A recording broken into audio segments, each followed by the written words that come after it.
Hi, good day to all. In previous videos, we had discussed about School of Management talks, and in that we had gone through many schools or many management thoughts. In first part, it was classical management thought, and we know what is classical management thought. Now we move to a second category, that is neoclassical theory. And this neoclassical theory was developed or was coming out during 1920s to 1950s. And when compared with classical approach, there or in classical management thought, there we discussed that the complete theory was focused on the management, or complete theory was focused on the work of an worker or work of an employer. There was no consideration for human relations or human behavior. So in neoclassical theory, it was more oriented, or neoclassical theory was emerged due to the or to overcome those weaknesses in classical approach. And here we have behavioral schools. In behavioral schools, we will be studying about the human relation schools. So first we can go through what are behavioral schools.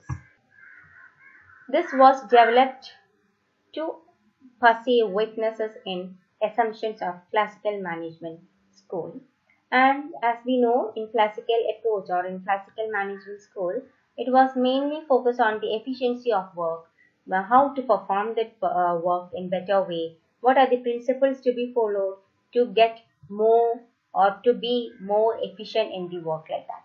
There, they were not at all aware about the human behavior, or they were not at all thinking about certain aspects related to the working environment, organizational life, etc. So, the behavioral school is the area, or it is the management thought which arises about to understand more about the human behavior in an organization. How this human behavior affects the working environment. How can working environment affect the perfection, or how the working environment can affect the to be good efficient worker. How can they create more good efficient worker? What are the factors which affect human behavior at their work, like that. So all those comes under behavioral school, and human relations school is a part of behavioral school, where we study more about the human relations within the organization, within the within co-workers, with the management, with the managers, etc. So human relations school, here the manager should possess certain skills to analyze the work environment, that is, to analyze the human behavior during their working hours. How is their, or what is their human relationship between co-workers? How are they motivated? How are they? Who all are the leading workers? How can we make more leading workers? How can we motivate more within the employee so that we get more efficient workers? And how can we make more satisfied employees? In certain cases, um, that is, in most cases, when we are following classical approach, employees won't be satisfied with their working environment or with their working situations. So how can we get more satisfied employees? How can we turn our workers into more productive workers? Those things will be focused during or in human relations school. So human relations school focuses on the issues of communication, leadership, motivation, and human behavior. So this is a psychological approach of management thought, psychological approach towards the workers. So that was with neoclassical theory or neoclassical school of management thought.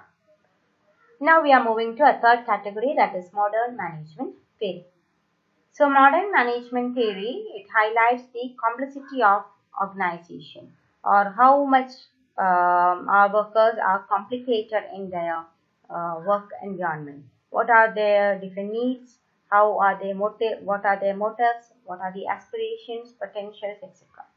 On this basis, we have mainly systems theory and contingency theory, and we also have organizational humanism and management science.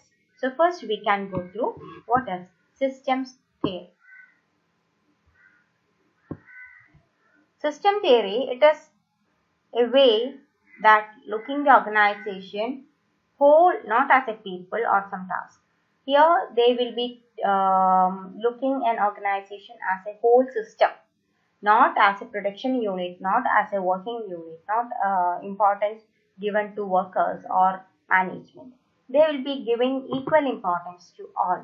So a system is an entity made up of two or more independent parts that interact to form a functioning organization. So to have a proper organism, we should know that what should put and where should put. That is, we know that we should appoint right person at right job. Same way, system means it is a place where we interconnect all these things and put a good effort.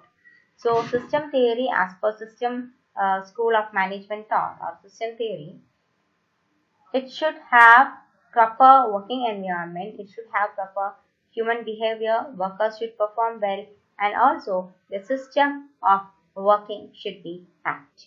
So that is with system theory. Next we have contingency theory. So contingency theory, this approach stress on the absence of a single best way to manage. That is, every organization will be having many methods or many ways to do, but we don't have some single method or a a small or a trick to manage things. So it emphasizes the need of managerial strategies based on certain relevant facts. So this theory mainly focus on the management, and that management strategies means which also occupy with the human relations. And this theory states the organization must have that is, if the organization must suit with or they should fit with the situation, particularly that is when we are having certain issues. Technology, some organizations will be having certain technical issues. They sometimes will be having some lockouts or some human working issues, workers issues, etc. So all these issues should be followed in different ways, and that should be put together. That is, certain managerial strategies should be given as per relevant facts. Next is organizational humanism. This is also related with behavioral school and neoclassical. That is, here mainly we focus on the human behavior. So under this concepts, the philosophy of this school is that individuals need to use all of their capacities to create skills at work as well as at home. That is, whatever we do at home or whatever we do at work, that should be with the maximum capacity. നമുക്കുള്ള കഴിവ് അല്ലെങ്കിൽ നമ്മുടെ thinking capacity എല്ലാം use ചെയ്തിട്ട് വേണം നമ്മളൊരു activity ചെയ്യാൻ. അത് നമ്മൾ വെറുതെ ഒരു ക്രിയേറ്റീവ് ആയിട്ടൊരു വർക്ക് ചെയ്യുകയാണെങ്കിലും, വെറുതെ നമ്മൾ വീട്ടിലുള്ള കാര്യങ്ങൾ ചെയ്യുകയാണെങ്കിലും, നമുക്ക് ഡെയിലി ആക്ടിവിറ്റീസ് ചെയ്യുകയാണെങ്കിലും ഒക്കെ നമ്മൾ വളരെയധികം ചിന്തിച്ച് നമ്മുടെ ക്രിയേറ്റീവ് കപ്പാസിറ്റീസ് ഒക്കെ ഡെവലപ്പ് ചെയ്തിട്ട് വേണം നമ്മൾ ചെയ്യാൻ. That is organisational humanism. And the last one is management science.